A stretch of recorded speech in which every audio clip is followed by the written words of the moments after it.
Welcome back to Simplifying the State. I'm Adam Watson. I'm Nicholas Parham.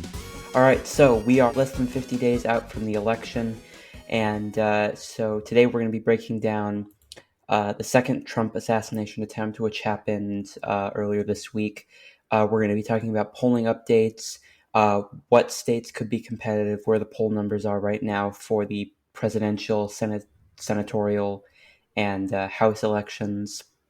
And then we're going to be talking about some local stuff, Missouri Senate candidates, Missouri governor candidates, and other such things. Okay, so we're going to start off with the Trump assassination attempt. So basically what happened was a guy camped out in the bush outside of the Mar-a-Lago golf course with an AK-47 and a sniper scope, and his aim seems to have been to try to assassinate former President Trump. So he was unsuccessful. A Secret Service agent saw him in the bush, saw the scope, started opening fire. He got away, but was then apprehended by law enforcement.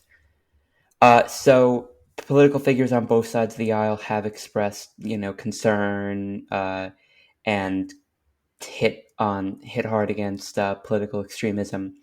Trump, however, has taken a slightly different path than he did the last time, which is he is now blaming Democrats and specifically Harris and people on the campaign trail for kind of causing political violence, and by saying that he's a threat to democracy and using language like that. Nicholas, what do you think about this? This is definitely a different path that he has chosen to take, as opposed to the last one where he was talking about unity. It's less so. He's not really talking about unity now. He's just talking about how the Democrats are apparently trying to instigate political violence. So, what do you think of that? I think it's definitely a gamble on his part because, from what I know about the assassin or would-be assassin, he doesn't have a whole lot of ties to the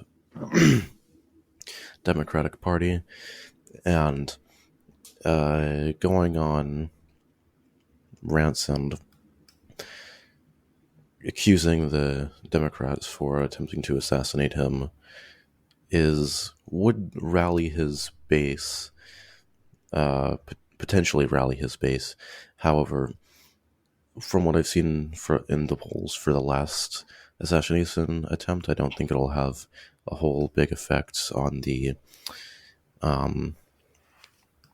election in general, although perhaps because since he is being more vocal about this, it could have a bigger impact on it. Right. So, yeah, kind of like you said, it could shift political opinion in his favor. I think obviously people will feel a little sympathy, probably less so than last time, because he was not actually hit or injured, and nobody was really injured in this aside from possibly the would-be assassin. But I mean, it's certainly interesting because there has not been a time. I mean, the most recent example you could find is of this kind of political assassinations against a former president. I mean, against a president or someone of that scale was the attempted assassinations of Gerald Ford in 1975. And I think it's been a while since something of that magnitude has happened in American politics. Obviously, you've had attempted assassinations with Reagan, etc. But for two to happen in such rapid succession is just unprecedented for this time period. Real quick, I want to talk about this guy's political leanings. So, according to a couple sources, he was a 2016 Trump voter. In 2020, he originally wanted Bernie Sanders to win, and then he voted for Biden, I believe. And then this election cycle, he came out in support of a Vivek Ramaswamy, Nikki Haley combined ticket. So, I mean, kind of speaking to what you said, trying to paint this guy as a Democrat operative, and a fervent supporter of the Democrats, and Biden is probably not going to stick given his erratic political beliefs and apparent voting history. So I agree that probably will not stick. Okay, so we are 46 days out from the general election in November. So right now we're going to look at the presidential, Senate, and House races to see where the polls stand and talk about that. Okay, so if you want to look at the states just based on polling and not historical precedent and stuff, just where the polling stands, the states that could be competitive, these are states where uh, either candidate is polling under 5% lead. Then the states that could be technically considered competitive are Nevada, Arizona, Wisconsin, Michigan, Pennsylvania, North Carolina. Obviously, those are the Georgia. Those are the typical states. But then, if you want to just look at polling, states like Iowa, Florida, uh, and Virginia are possibly on the table. Although Virginia and Iowa probably not so, because those have been traditionally blue and red states, respectively. Virginia, blue state; Iowa, a red state. Florida, however, that could be a possibility given that Trump has only maintained about a 4-point lead in that state. That's a possibility for Democrats to flip that blue. Other states that are right now leaning Republican, but Democrats could possibly flip, are Texas and Alaska. That's Trump also only has about a 4 to 6 point lead in those states. Obviously, flipping Texas would be a huge win for Democrats. Flipping Alaska less so because it has the electoral votes of a Wyoming, a South, or a North Dakota. So obviously, not much reason to try to flip that state. But Nicholas, what do you think about the possibility? I mean, I know we've talked about this a lot, but what do you think? Could Florida, Texas, maybe even Iowa be flipped, or Virginia possibly be flipped? I mean, like I said before, it's unlikely, though I think it is possible because especially in the 2020 election, Texas, did Texas actually flip blue? They didn't, right? No, But no, they no. got close. Yeah, Yeah. So they came in within about a 5 point difference. There was a 5 point difference between them, I yeah. believe, So, something around that. so they came a lot closer than they ever had to voting for the more leftist party, and it could be a case like Georgia, where Georgia did flip blue in the 2020 election. So, like I said before, anything's possible, though unlikely. Right, but I think it's possible. I mean, Georgia did only go blue by, I think it was a couple thousand votes. I think it was probably like 10,000 or less or something like that. So real quick, nationally, Harris is ahead by about 3 points on average. In Florida, Trump is ahead by about 4.7. In Arizona, Trump has about a zero point 0.4 lead. Georgia, he's got a 1.6 lead. Michigan, Harris has a 3.2 lead. North Carolina, Trump has about a zero point 0.6 lead.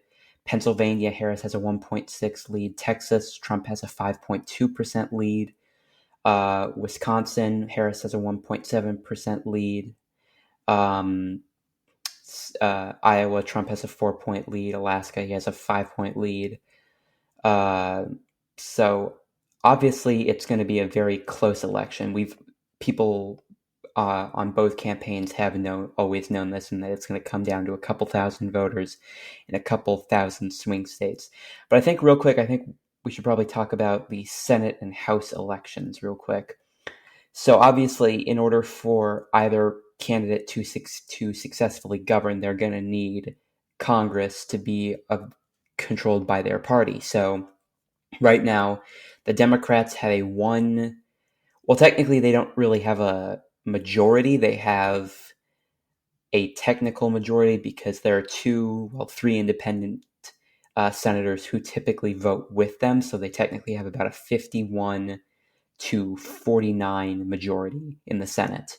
So that majority is definitely going to go down to a tie at least, because Joe Manchin, who is an independent who typically votes with Democrats, is retiring at the end of his term this year, and he is from West Virginia, and a Democrat is not going to win West Virginia.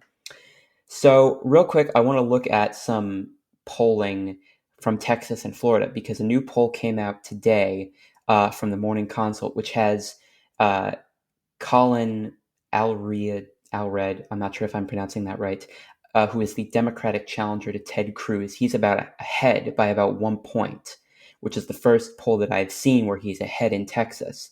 So I feel like, I mean, I know we were talking about this like a week, 2 weeks ago.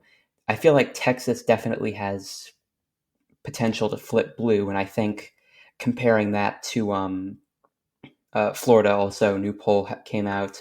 Rick Scott, the Republican, is ahead by about 4, not as close as Texas, but certainly close. Looking at polling in Montana, which is a closely watched Senate race, I think for Democrats, taking Texas or Florida by this point would be easier than holding on to Montana, where John Tester, who is the Democrat, is behind by about 7. So, what do you think? I think, given the situation and that Texas and Florida have closer margins than Montana, I feel like it would be wiser for the Democrats to focus their attention on flipping either Texas or Florida rather than trying to hold on to the current Senate seat in Montana.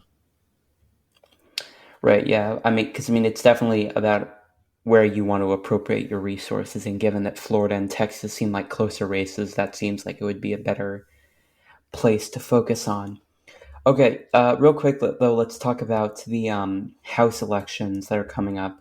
So right now, if you just go by state uh, districts that are likely to go either blue or red, the Republicans are going to have 208, the Democrats are going to have 206, and there are about 21 districts that are generally considered up in the air.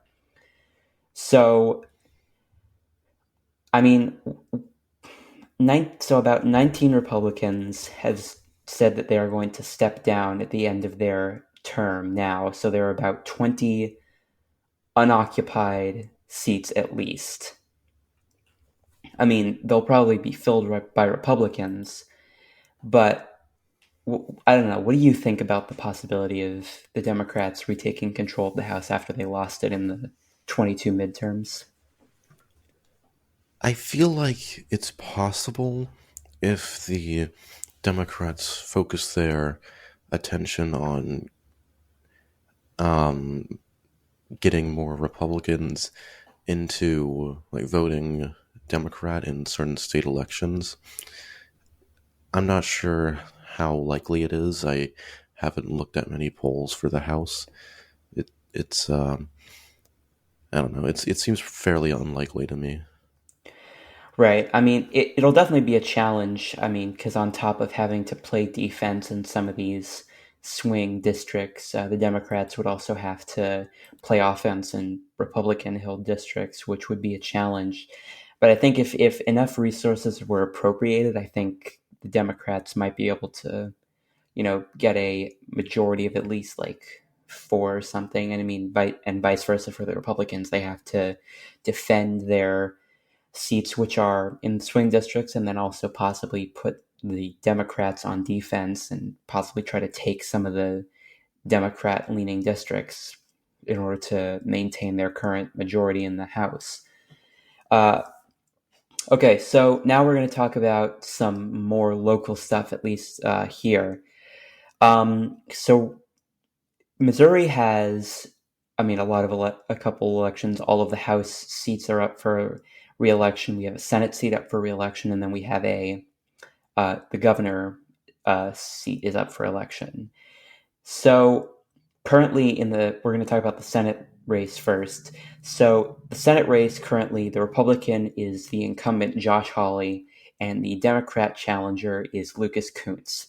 So a little bit about each candidate. Lucas Kunce is a former Marine, 13 years in the Marine Corps. He was deployed to Afghanistan and Iraq. He has he tried to run in the 2022 Senate race, but he was defeated in the primary. Um, he's now trying to run again. Josh Hawley has been the Republican senator for Missouri since 2018 when he defeated Democrat incumbent Claire McCaskill. So he was a lawyer and he was born in Arkansas. Lucas Kunz was born in a rural Missouri town, I think in Boone County. So Josh Hawley has been a somewhat polarizing figure in the Senate. The image of him pumping his fist outside of the Capitol building on January 6th, so he got in trouble for that. He was one of the senators who objected to the certification of Joe Biden's victory in the presidential election in the Senate as it was being voted on. So right now, polls between the two have Hawley with about an 11-point lead, which is the average. Lucas Kuntz gets about 41%. So in the most recent poll by Emerson College on September 17th, Josh Hawley got 51%. Lucas Kuntz got 40%. 9% said they were either going to vote for another candidate or they were undecided. So, Nicholas, what do you see from those polls, and do you think Lucas Kuntz has a chance to win in a fairly Republican state like Missouri? And from the polls that I've seen, it seems like Lucas Kuntz has a chance of overtaking Josh Hawley and becoming the new Missouri senator, although Hawley has remained a pretty good lead, usually averaging around 50%, while Kuntz is wavering around 45%. So I think it's unlikely that Kuntz will be able to overtake Josh Hawley. Also up for election soon in Missouri is the abortion measure. And Right, that's recent, Amendment 3. yeah, Amendment 3.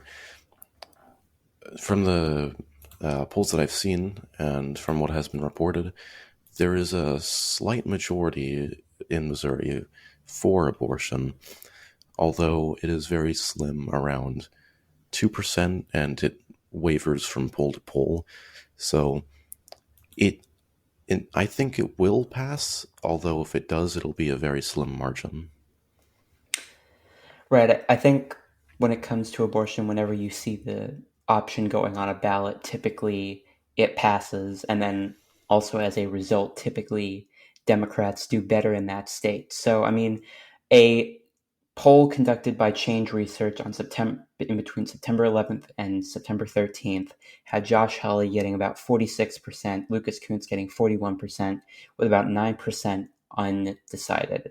So typically you get about between 9 and 11% of voters being undecided, with Josh Hawley getting high 40s, low 50, 52 is usually his ceiling. And Lucas Kuntz gets about low to mid 40s. So I think with those numbers, there's definitely a chance. I mean, again, it's a pretty red state in Missouri, so it'll be definitely very difficult. But I think, like you said, if people turn out for the abortion measure and that is passed, then he has a he has a better chance than he would if it wasn't on the ballot. Okay, so real quick though, before we go, we're going to talk about the governor race. So that race is between the Democrat Crystal Quaid and the Republican who is Mike Kehoe. Mike Kehoe, I think, is his name. Neither of them are the incumbent. The incumbent is currently Mike Parsons, who is a Republican who is stepping down at the end of his term. So these numbers, however, look less good for Democrats. In the most recent poll, Crystal Quaid gets about 36%, with her Republican challenger getting 52% and about 11% undecided. So, I mean, even if she won all 11% of the undecided, she would still be down to Mike Kehoe and probably lose the election. So, I mean, again, it's possible with the abortion measure, but very uh, given the fact that that the Republican typically gets about a little over 50%, unless she can peel voters away from him, I don't really see a path to victory for her. What do you think?